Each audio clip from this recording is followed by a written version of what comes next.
Hi, my name is Dr. Harrington, and I will be your professor for this summer session on lifespan development. I'm really looking forward to it. This summer session can be a lot of fun. It's a pretty intense session, as you can imagine, with it only being about 4 weeks in length. So there's a lot to do in a short amount of time, but I can assure you that lots of students have done this in previous semesters and have really found it to be a very valuable learning experience. I think the key really is to make sure you have enough time carved out to devote to the learning activities. So we're going to go over how this course is set up. Everything that you'll need is in Campus Cruiser. So basically when you log in, you'll see a listing of your courses, and then you'll go ahead and log into the Lifespan Development course. When you do log into that course, this is the welcome page, and here's all the information that you'll see on the welcome page. I do want to draw your attention to a couple of important things. First of all, here's where the syllabus is. You can also find it here at the syllabus tab or also in shared files. The same exact syllabus will be in all 3 spots. In addition, over here on the right, you'll see here are some things that you'll be needing to do, and it shows you where you'll find the content that you need within Campus Cruiser. And you'll see that there are chapter-related videos and bookmarks. So what you'll want to do is you'll want to scroll down here, and basically this is where the bookmarks all are, or you can access them over here under the Bookmarks tab, either way. So here's the Bookmarks tab, or you could just scroll down on the main page. So basically you'll watch whatever chapter video is assigned plus any related ones. So for instance, chapter 1 just has the one. Chapter 2 is going to have the narrated PowerPoint plus 2 additional TED Talks. So, that's where you find all that information. The other thing I'll draw your attention to is I extracted this from the syllabus. This is our course outline, and it basically tells you what is due when. I'm using pretty much all the Monday to Friday dates with the exception of Memorial Day, even though I know we have graduation on the 19th and all. If you cannot participate on the 19th or a day that the college is closed, just make sure you work ahead of time so that you're completing those tasks prior to the due date. So what you'll see here is that all assignments are due at 11 o'clock unless otherwise stated, and I don't think I stated otherwise, so I'm pretty sure everything should be 11 o'clock. And for message boards, you'll have 2 responses, so you're going to see them repeated. Basically what that means is you'll be answering the response, the question or the prompt that's there, and then the second one means that you're going to be interacting with at least 2 peers by 11 o'clock on the following day. And then at that point, that conversation will kind of be over, and we'll be moving on to other ones. So you can easily see the schedule of events here. There's a lot to cover, but that'll give you kind of an overview and a snapshot kind of picture of it. So let me go ahead and show you where some of the other content is. So obviously your textbook is, a very important resource, so you definitely do need that. There are some online supports that come with it, My Virtual Life and the My Psych Lab. The My Psych Lab is totally optional, but many students have told me that it has been very beneficial to them. So if you'd like to use that, that is already packaged with the book the way it's sold at the bookstore. The My Virtual Life program is an optional assignment. So when I get to the syllabus, you'll see you'll have 2 choices. One of your choices for a project is to write a paper on the My Virtual Life program, and another is to do a research presentation. So if you do not have access to the online resources, that's fine. You'll still survive in this class. It's not going to be held against you. But if you do have it, then you certainly can go ahead and use it and choose that assignment if you'd like to. One of the big ways we'll be learning in this class, outside of the narrative PowerPoints that you see here, is through the message board, which is really a discussion or conversation online. So what you'll want to do is you'll want to hit over here on this tab where it says message board, and you will see the nature of all of our questions and other kinds of message boards. I actually encourage you to ask any questions that you have about the class here, because that way your colleagues, your classmates may be able to answer the question for you if I'm not online at the same time that you are, because the course is completely asynchronous, which means that we're all online at different times of the day as long as we complete all the tasks by the due dates. So as long as it's not a personal or private question, this really is the best place to answer it. I have found that this really works well. Students are great at helping one another out. I certainly will jump in to answer the questions too. If you do have a more personal question, then feel free to give me an email, or you can use my journal. My journal basically works the same way as message board, except for it's private between you and I. So we're the only 2 that can see that. So basically, let me show you how the message board is set up. I'm going to go over to one of our first content ones, resilience. You'll click on it. I'm not really sure why it makes me put it in twice, but it does. And then once you do, you'll see that many of the message boards are going to ask you to do different things, and this one in particular is asking you to find a peer-reviewed research article on resilience. So if you're not sure how to use our library databases, I have a little tutorial there that will show you how, and then you'll basically be attaching your article and telling us about the key points. And then what we'll be doing is after the first day, then we'll be looking at the themes that emerge. We'll be asking and answering questions of one another. So in order to reply, all you'll have to do is hit the reply button, and that's what you want to do. You want to reply to my initial post right here.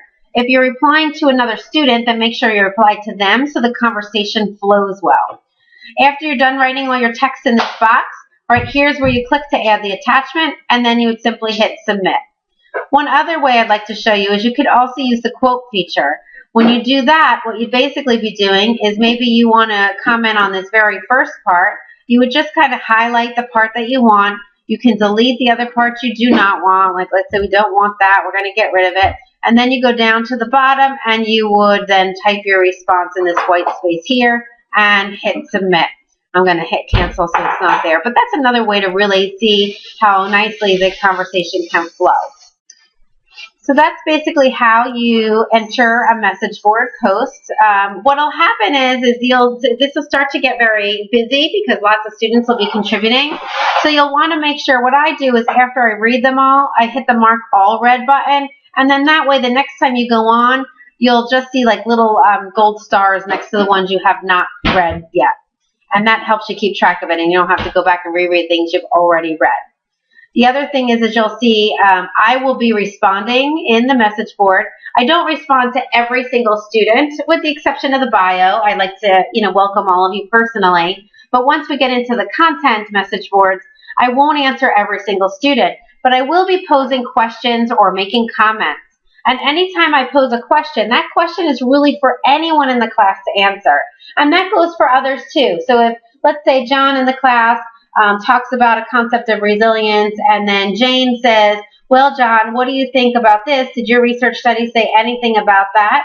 Then what'll happen is, you'll think that it's just for John, but really anyone in the class can make some observations and questions about it.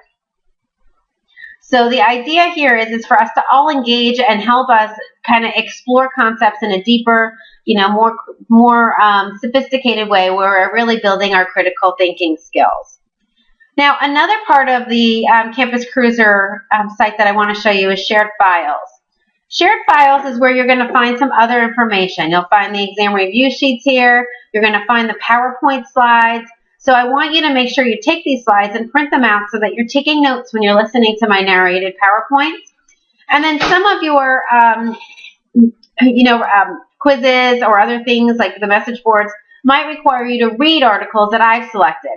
If that's the case, they will be listed here. So this is where you'll find all the articles that you need. So you can go ahead and read the articles as they are relevant to the quiz and or message board conversation. Now, the next thing you'll need to know about is how to take the quizzes. I'm going to jump to my assessments for a minute. That's where all your quizzes will be found. And you will have quizzes on every chapter, and then you'll have a midterm and a final. And all of these are completed online, so you don't need to come to campus or anything. I'm not really sure why it seems frozen my screen here. Away we go. Okay, so now we're on the quizzes. So basically what would happen is there are 15 questions in all of the quizzes, and you have 30 minutes. These are a lot longer. You have a lot more time here because they're learning exercises than you will once we get down to the midterm and the final. You're going to see that time's going to be cut in half for the midterm and the final. They're not listed here yet because they're not available to you. Those are only available for a few days as listed on the syllabus. But basically, you can take any of these quizzes at any point. You do have 3 attempts at every quiz, and the highest grade will count. So you can take the quiz up to 3 times, and then the highest grade will count. What you'll do is you'll hit a new attempt on the quiz, and then what you'll do is you'll just go ahead and, it tells you this is an open book, so you can use your book, but I am going to tell you that you really should pretend it's a closed book. You will do much better. My students get very frustrated if they just try to look for the answers because 30 minutes isn't enough to find them all. So instead, and they're application questions. They're not just, pure definitions or something like that. So instead, you want to kind of prepare for it, and that'll be a great way for you to practice learning. So you basically answer it with whatever answer you think, and when you get to the last page and you just answer it, you hit the finish button. They'll say, "Are you sure?" Once you're sure, you say yes, and it'll tell you what your score is, how many points you got out of the 15. So you'll know immediately. A lot of students like that positive feedback, hopefully positive feedback immediately after the quiz that they're taking. So that's where you find my assignments. You really only have, the quizzes under my assessments. You really only have one or possibly two assignments that you have to submit separately than the message, separate from the message board or quizzing. And that is the My Virtual Life for Research article presentation. And if you optionally choose to do the extra credit, you would also submit it here. And basically all you do is you hit on it and you just go ahead down to the bottom and it says submit your assignment. And it'll ask you to go and find it on your computer. It's going to be one of those things where you have to browse and find it, and then you'll submit it. And if you can't see it, that means I can't see it, so make sure it's there. And please use a format that I can read. I do not have a Mac, so it needs to be in either a .doc, .ppp, PPT, or .pdf kind of file. And then that way I'll be able to actually grade and read your paper or project.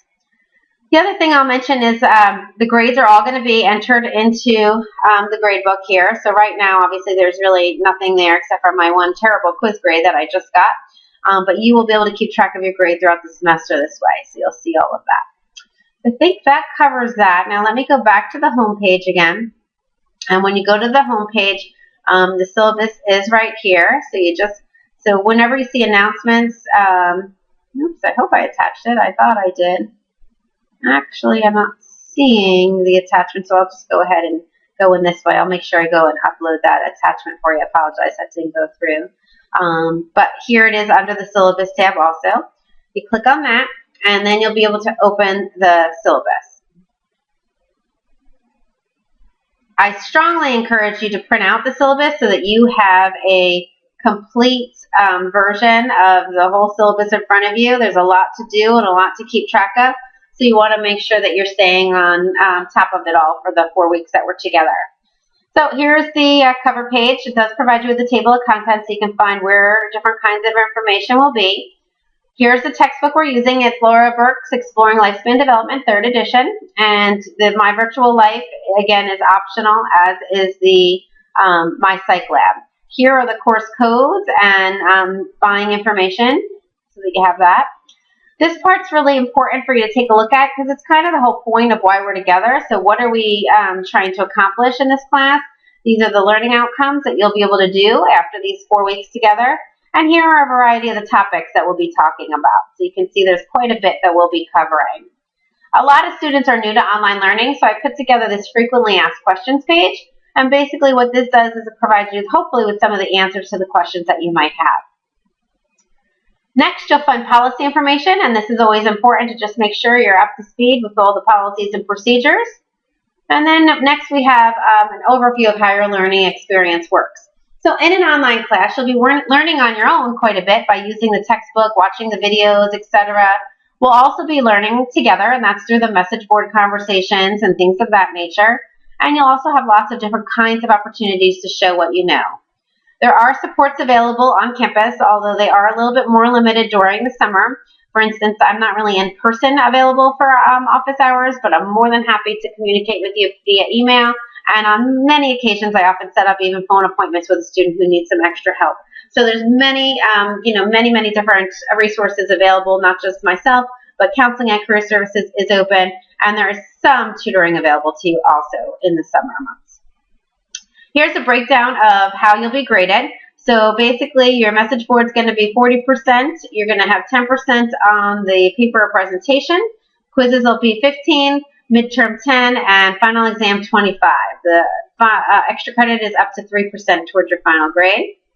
Here's that course outline that I showed you was already posted on the main home page. And then this is where you'll find details about the assignments. I strongly encourage you to read through all this information about message board conversations. As you saw just a minute ago, this will count for 40% of your grade, so it's a giant component of your grade. So you want to make sure that you're following all of the kind of, instructions here, as well as looking at the rubric. So you'll see with the peer feedback, if you just say, I agree, that's going to get you like zip 0 points. That's not enough. You have to really go above and beyond to extend the conversation. And I encourage you to be asking and answering questions such as these. These are called Socratic questions. So I encourage you to use those kinds of questions. Now, this is the rubric. This is how I'll grade you. So you want to make sure you know if you want to get an A, which I certainly hope you do, then you want to make sure you're doing all these things. You need to make sure you're using citations. So it's not going to be just pure opinion-based answers, but you're going to be backing up what you say with either research articles or the textbook or other outside resources. I already went over the quizzes and exams. The exams are closed book and it must be done independently. So it's very important that you uphold the academic integrity of the class and follow these rules. And to help you with that, these are a much tighter time frame than the quizzes are. And then there's information about the extra credit project should you want. Now, as I said before, you have to decide between the My Virtual Life paper or the research presentation. So here's the quick overview of each, and then you'll see on the next page, you'll have more details. So this is the research article one, and then the next page you have the My Virtual Life. So you can see the details and also the grading rubric for it. So I hope that gets you off to a good start. Again, if you have any questions, please feel free to reach out. I'm very accessible. I'm online quite a bit, especially during this 4 weeks, so I'll try my best to answer you in a very timely way. And I hope that we have a great time together. My students in the past have really found it to be a very valuable experience, finding that much of the information has not only helped them in their future careers, but also personally. So I hope that you'll find that to be the same case for you as well. Take care.